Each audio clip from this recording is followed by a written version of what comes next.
जय माता की, हर हर महादेव। जय माँ पीताम्बरा बगलामुखी मैया। आप सबको 2022 की शुभकामनाएं, बहुत बहुत ढेर सारी शुभकामनाएं। आइए 2022 की मेरी आज नवरात्रि के विषय में हम आपसे बात करने आए हैं। इस बार गुप्त नवरात्र का दूसरा अपभ्रंश शब्द है देव नवरात्रि। ये देव नवरात्रि को ही गुप्त नवरात्रि कहा जाता है, इसलिए कि गुप्त नवरात्र में देवता माँ भगवती की आराधना करते हैं। इस बार गुप्त नवरात्रि माघ मास में 2 फरवरी बुधवार से 10 फरवरी गुरुवार तक रहेगा। इस बार यह नवरात्रि में कुंभ राशि में पड़ रही है और घनिष्ठा नक्षत्र में जिसका भी जन्म हुआ है, जिसका भी घनिष्ठा नक्षत्र में जन्म हुआ है और जिनकी कुंभ राशि है, उनके लिए माता का आशीर्वाद वरदान साबित होगा। इस नवरात्रि में बसंत पंचमी भी 5 फरवरी को शनिवार के दिन मीन राशि में पड़ रही है। अष्टमी 2 दिन है, अर्थात 8 एवं 9 फरवरी को है। 8 तारीख को पूरा दिन अष्टमी रहेगी और दूसरे दिन अष्टमी कुछ देर के लिए रहेगी। इस कारण आप यज्ञ पूर्णाहुति 8 तारीख को ही करें, क्योंकि उस दिन आपको पूरा का पूरा दिन मिल रहा है। और 8 तारीख को मंगलवार भी है और अग्निवास भी है। किसी भी पूजा पाठ में जो यज्ञ में अग्निवास होना अनिवार्य माना जाता है और 8 तारीख को अग्निवास भी है। तो घट स्थापन का समय है प्रातः 7:52। और ध्यान रखिए, कुछ लोग थोड़ा लेट लतीफ़ कर देते हैं, तो राहु काल में इसकी पूजा का शुभारंभ नहीं करना चाहिए। राहु काल है दिन में 12:34 से दिन में 1:55 तक। ये राहु काल में कभी भी घट स्थापन इत्यादि नहीं किया जाता। घट स्थापन तो प्रातःकालीन सत्र में ही करें, 7:52 पर करें तो बहुत अच्छा रहेगा। अब आइए इस नवरात्रि में कुछ विशेष करें। क्या करना चाहिए? जिसका काम रुक गया है, विवाह में रुकावटें हो रही हैं या व्यापार में घाटा हो रहा है, नौकरी में बाधा आ रही है, इंटरव्यू में सफल होना चाहते हैं, तो एक लाल झंडे में मक्खन से स्वस्तिक बनाएं। एक लाल झंडा ले, माता रानी का बाजार में मिल जाता है, और उस लाल झंडे पे स्वस्तिक मक्खन से बनाएं और माता रानी को अर्पित कर दें।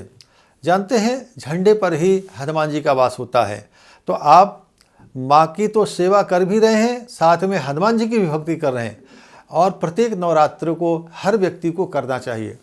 दूसरा चीज़ है कि अगर आपका कोई रूठ गया है, कोई आपसे मान नहीं रहा है, आपसे विद्वेषण हो गया है, तो अगर आपको किसी को वश में करना है, उसके लिए भी है इसमें है कि आप यज्ञ करें, पूरे दिन आप करें, यानी 2 तारीख से लगातार करें और 10 फरवरी तक करते रहें या 8 फरवरी तक करते रहें। तो किसी को वश में करने के लिए शहद, देशी घी, शक्कर एवं तिल से हवन करें, नित्य करना है लगातार। दूसरा चीज़, स्वयं के आकर्षण के लिए आप चाहते कि मेरा तेज हो, जहाँ मैं जाऊँ वहाँ मेरा सम्मान हो, आत्मसम्मान हो, जहाँ पर जाए, कहीं नौकरी अगर कर रहे हैं तो वहाँ लोग इज्जत करें, हर व्यक्ति चाहता है। और जिस जगह पर खड़े हो जाएं तो थोड़ा सा हर व्यक्ति की नज़रें पड़ें। तो ऐसे व्यक्ति को नवरात्र में 2 फरवरी से लगातार 8 तारीख तक क्या करना चाहिए? शहद में घी मिलाकर, शक्कर मिलाकर और सेंधा नमक के साथ हवन करने से उनका स्वयं का आकर्षण बढ़ता है। और आपको अगर कोई शत्रु बड़ा परेशान कर रहा है, बहुत परेशान कर रहा है, और आप देख रहे हैं कि अब सिर से पानी उतर गया है, आप बहुत ही परेशान हैं, तो आपको क्या करना है? ताड़ का पेड़ जानते होंगे, पूर्वांचल में इसको तरकुल बोला जाता है। तो ताड़ के पेड़ के पत्ते निकाल लें, उसके छोटे छोटे टुकड़े कर लीजिए और सेंधा नमक में मिला करके और हल्दी गांठ के द्वारा बगलामुखी के शावर मंत्र का आप प्रयोग करें, हवन करें। आपका शत्रु स्तंभित हो जाएगा, आपके तरफ भूल के भी नहीं देखेगा। अब आइए, ये सबसे अच्छा चीज़ है कि अगर आपके कन्या का विवाह नहीं हो रहा है या आपके पुत्र का विवाह नहीं हो रहा है, तो आपको क्या करना चाहिए?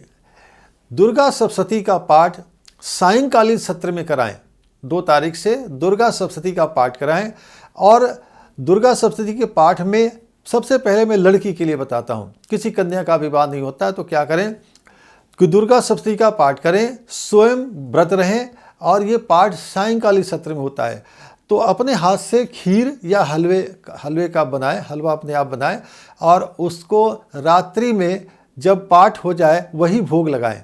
और भोग लगाने के बाद वहाँ पर वो लड़की, जब दुर्गा सप्तमी का पाठ पंडित जी करेंगे तो जो बिटिया है वो वहाँ पर इस मंत्र का जप करे, हे गौरी शंकरार्धांगिनी सर्वदा शंकर प्रिया यथा माम कुरु कल्याणी कांता कांता स दुर्लभम।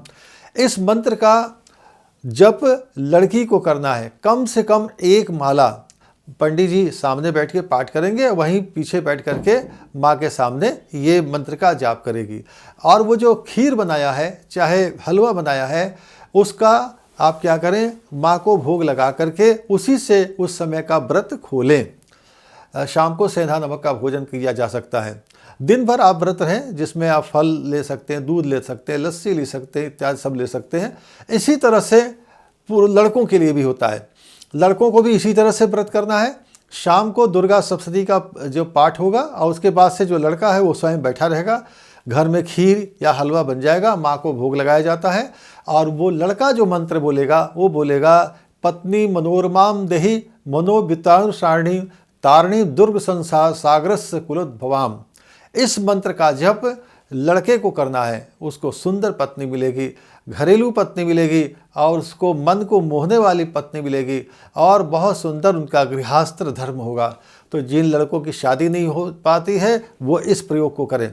और ध्यान रखें, आप लोगों को अगर नहीं समझ में आए तो आप फ़ोन करके पूछें, लेकिन ध्यान रखें वही लोग फ़ोन करें जिनको बहुत आवश्यकता है।